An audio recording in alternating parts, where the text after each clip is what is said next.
হরে কৃষ্ণ। দেখো দিদি ভাইরা, আমি অর্চনা, আমাদের শাশুড়ি বৌমা রান্নাঘরে। আজ আমি নতুন ধরনের একটা রেসিপি নিয়ে চলে এসেছি প্রত্যেক দিনের মতো। দেখো, ব্যাঙ্গালোরের সিঙাড়া বানাবো। দেখো, ব্যাঙ্গালোরের পেঁয়াজ সিঙাড়া নাম করা। আমরা অনেক খেয়েছি, কিভাবে করেছে আমি দেখে এসেছি। আমাদের এখানে যেমন বৃষ্টি হচ্ছে তেমন কারেন্ট চলে যাচ্ছে। তোমাদেরকে মাখানাটা দেখাতে পারিনি। দেখো, তোমরা দেখেই বুঝতে পারছো, এটা আটাতে আমি দুটো কালো জিরে দিয়েছি, দুটো জোয়ান দিয়েছি হজমের তরে, দিয়ে আমি নর্মাল এমনি জল দিয়ে মাখিয়ে নিয়েছি। ভিডিওটা প্রথম থেকে শেষ পর্যন্ত দেখার অনুরোধ রইল। নিত্য নতুন রেসিপি দেখার তরে আমাদের চ্যানেলটা সাবস্ক্রাইব করে নাও।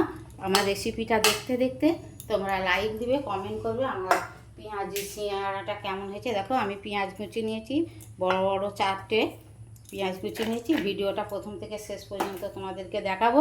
যদি ভালো লাগে এইভাবে করে খাবে, সকলের সঙ্গে শেয়ার করবে, একটা লাইক দিবে। আমি এটা রেডি করে তোমাদেরকে দেখাবো।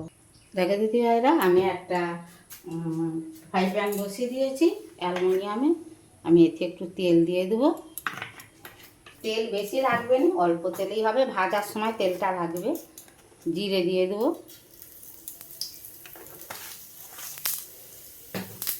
পেঁয়াজগুলো দেখো আমি হাত দিয়ে ম্যাশ করে নিয়েছি। দেখো, ছোট ছোট করে কুচেছি, ঝুরো হয়ে গেছে। এ বড় কুচলেও হয় লম্বা লম্বা করে, তো কিছুই হবে না। এবার আমার এটা হয়ে গেছে ফোড়নটা। এবারে আমি পেঁয়াজটা দিয়ে দেবো। পেঁয়াজটা লাল করে ভাজবো নি, আমি হালকা করে ভাজবো, ভেজে তোমাদেরকে আবার দেখাবো। দেখো দিদি ভাইরা, পেঁয়াজটা আমার আধ ভাজা হয়ে গেছে, এর চেয়ে বেশি আর ভাজবো নি আমি। এবারে আমি উপর থেকে দেখো ধনে পাতা দুটো ছড়িয়ে দেবো। ধনে পাতা আজকে নিয়ে এলে কালকে ফ্রিজেতে পচে যাচ্ছে, এত বৃষ্টি। ঝাল ঝাল হওয়ার তারে একটু ঝাল লঙ্কার গুঁড়ো দিয়ে দেবো। তোমরা যদি বাচ্চারা খায়, ঝাল লঙ্কার গুঁড়োটা না দিলেও হবে। কাঁচা লঙ্কা দুটো কুচি দিয়ে দিবে। আমি একটুখানি নুন দিয়ে দেবো পেঁয়াজের স্বাদের মতো, দিয়ে এইটা নেড়ে নামিয়ে নেবো।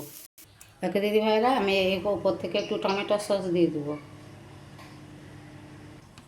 দেখো দিদি ভাই, যেমন রুটি হয় সেরকম লেচি করে আমি পাকি নিয়েছি। এবারে রুটির মতো বেলবো, বেলে তোমাদেরকে আবার দেখাবো। দেখো দিদি ভাইরা, আমি বেলন পিড়ে একটা নিয়ে নিয়েছি রুটি বেলা। এতে দেখো, একটু তোমরা তেল দিয়েও বেলতে পারো আর আটা দিয়েও বেলতে পারো। আমি তেল দিয়ে বেলে পরোটার মতো করে তোমাদেরকে দেখাবো। আগে বেলে নিই, নাহলে আমাদের ভিডিও বড় হয়ে গেলে ছাড়তে খুবই অসুবিধে হয়। দেখো দিদি ভাইয়েরা, যে পেঁয়াজের সসটা দিয়ে আমি ভেজে রেখেছি এইটা দিয়ে দেবো। অল্প করে দেবো, দিয়ে দেখো যেমন সিঙাড়া মুড়ে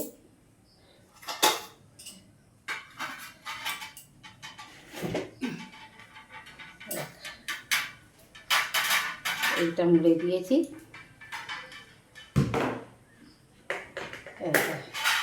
সিঙাড়া হয়ে গেছে আমার ব্যাঙ্গালোরের পেঁয়াজ সিঙাড়া হয়ে গেছে। এইটা আমি ছুরি দিয়ে দেখেছো, আমি 4 পিস করে নিয়েছি। এইগুলো করে তোমাদেরকে আবার দেখাবো। দেখো দিদি ভাইরা, আমি একটা তেল বসিয়ে দিয়েছি। এ দেখো, সিঙাড়াগুলো করেছি, পেঁয়াজের সিঙাড়া ব্যাঙ্গালোরের। আমি ভিডিওটা প্রথম থেকে শেষ পর্যন্ত কিন্তু দেখেছি কীভাবে করেছি। তোমরা এইভাবে করে খেয়ে কমেন্টে লিখবে ব্যাঙ্গালোরের সিঙাড়া আমার কেমন হয়েছে। তেলটা গরম হয়ে গেছে, এবার একটা একটা করে আমি দিয়ে দেবো।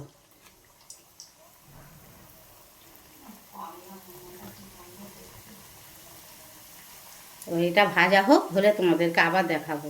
দেখো দিদি ভাইরা, এক পিঠ হয়ে গেছে, আবার উল্টি দিয়েছি, দিয়ে আমি জোর কমিয়ে দিয়েছি। জোর কমিয়ে এবার আস্তে আস্তে হবে। দেখো দিদি ভাইরা, সিঙাড়াগুলো কত সুন্দর হয়েছে। তবে আমার একটু ছোট ছোট হয়েছে, ব্যাঙ্গালোরের সিঙাড়াগুলো আর একটু বড় বড়। দেখো দিদি ভাইরা, সিঙাড়াগুলো আমার হয়ে গেছে। এ দেখো কত সুন্দর হয়েছে। ব্যাঙ্গালোরের সিঙাড়া পুরোটাই তোমাদেরকে ভিডিওটা দেখেছি। দেখো, একটা ভেঙে দেখাবো তোমাদেরকে। এ দেখো, এইভাবেই সিঙাড়া ব্যাঙ্গালোরে বিক্রি হচ্ছিল, আমরা খেয়েছি। তবে তাদের কড়া ভর্তি তেল দিয়ে বড় বড় সিঙাড়া করেছে, আমি আমাদের ছোট কড়াই ছোট ছোট সিঙাড়া করেছি। আমি ভিডিওটা প্রথম থেকে তোমাদেরকে শেষ পর্যন্ত দেখিয়েছি। যদি ভালো লাগে এইভাবে করে খাবে, সকলের সঙ্গে শেয়ার করবে। ফেসবুক থেকে দেখলে আমাদের চ্যানেলটা ফলো করবে, সকলের সঙ্গে শেয়ার করবে। ইউটিউব থেকে দেখলে লাইক কমেন্ট শেয়ার করবে। নতুন বন্ধু হলে আমাদের চ্যানেলটা সাবস্ক্রাইব করে নিবে। সাবস্ক্রাইব করে নিলে নিত্য নতুন রান্নার রেসিপি ভলগ দেখতে পাবে। তোমরা যে যেটা আছো আমার কমেন্ট করো, কমেন্ট করলে আমি বুঝতে পারবো তোমরা কমেন্টে লিখছো। তোমরা কমেন্ট করছো যারা যারা, তাদেরকে অনেক অনেক অনেক ধন্যবাদ। তোমরা কে কোথা আছো, ভালো থাকো, সুস্থ থাকো। হরে কৃষ্ণ, রাধে রাধে।